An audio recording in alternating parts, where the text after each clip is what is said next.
Hello, my name is Sam, and welcome to Brain Tech. In this video, I will show you how to install ChatGPT Google Chrome extension.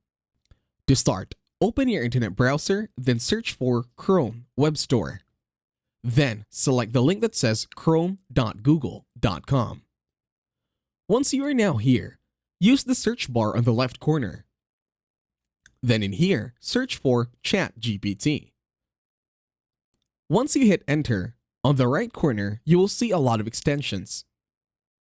For now, let's select ChatGPT for Google. I have already added this in my internet browser. All you have to do this time is to click on the blue button on the right corner, and then you should be able to add it on your internet browser. Over here, there is also a demo and a lot of things that you can learn about ChatGPT for Google. And that's it. Thank you very much for watching. Please leave a like, share, and subscribe to the channel.